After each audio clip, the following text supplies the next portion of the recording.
This is Leda Camp, a settlement of over 15,000 refugees, all Rohingya Muslims, who have fled into Bangladesh from the border with Burma just 3 kilometres away. Rohingyas have been leaving Burma for decades, but in the last few months the numbers here at Leda and across Bangladesh have suddenly swelled after what people here say has been a campaign of brutal violence by the Burmese military. NGOs say it is a humanitarian crisis. The Burmese government insists it is exaggerated. People here who fled in the last few weeks call it mass murder.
Stories like that are not unusual in the refugee camps of Cox's Bazar, an area of Bangladesh to which an estimated 21,000 Rohingya Muslims have fled in the past 2 months because of claims of persecution in Myanmar.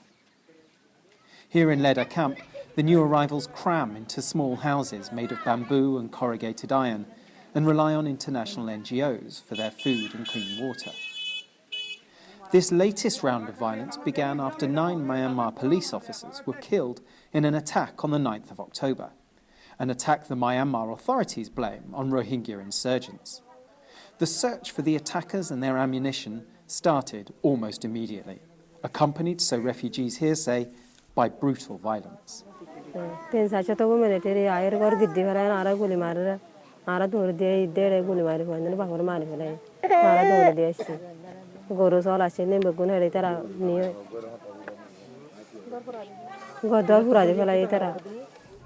These accounts cannot be independently verified, and the Myanmar government insists that any violence has come from the Rohingya themselves.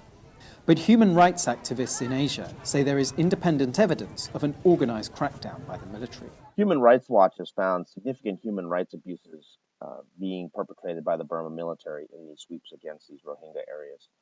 The Rohingya who have fled into Bangladesh are presenting to us credible accounts of extrajudicial killings, sexual attacks, clearances, and arson. And frankly, this is not surprising because these abuses are in line with what we know about how the Burma army operates when it is doing these kind of sweeps. These security sweeps are primarily targeting civilians and villages. There's no way for the army to dispute that. These military operations have been really indiscriminate and over the top, far out of proportion to the mission of catching a ragtag bunch of insurgents who the military says they are pursuing. For many international observers, this is especially troubling. They'd believe that the ascent of Aung San Suu Kyi, the pro-democracy campaigner to become the de facto leader of Myanmar, would put an end to the persecution of the country's Muslims. But Ms. Suu Kyi has avoided talking much about the issue at all, and the Myanmar government insists the reports coming from Rakhine are not true. Bangladeshi officials, for their part, say that they are not letting anyone over the border, but admit that many are making it anyway.